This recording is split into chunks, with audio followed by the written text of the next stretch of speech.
văzut că e dus la Maxi. Da, la Maxi i-a dat mai puțin, ție ți-a dat mai mult. Na, gata, gata. La ceai. Doamne. Bela!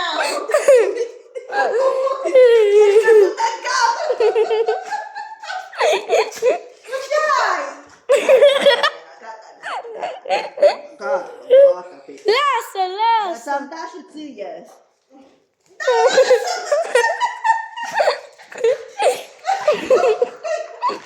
N-ai cum cu asta. Bela, dar ce ai, mă? Mami, fac filmare. Bela, Bela, Bela, Bela. Lasă, acum asta o las pe dimineață să vă dau.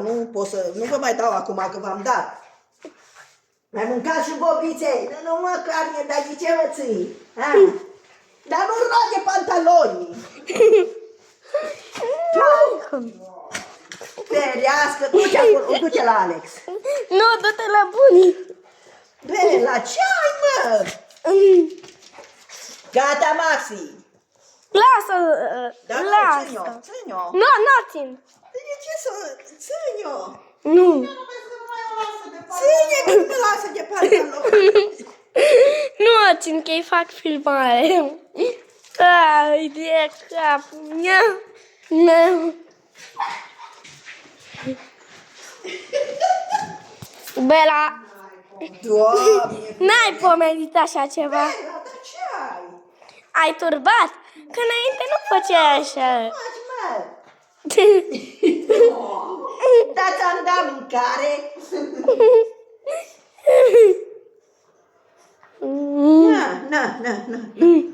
Na. Auzi și pe ăla pe partea. Băi, zăpăciți-l-o.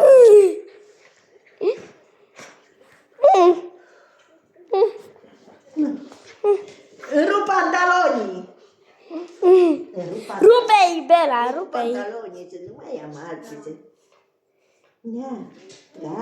Gata. Gata.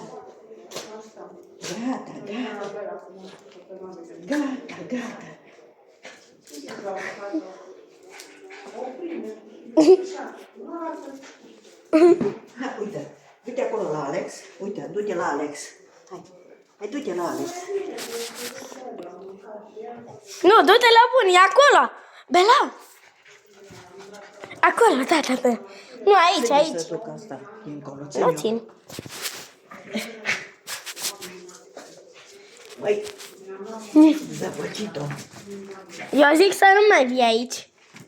Nu mai vin acum, gata. Te duci dincolo și stai acolo. Bune, stai dincolo. Da.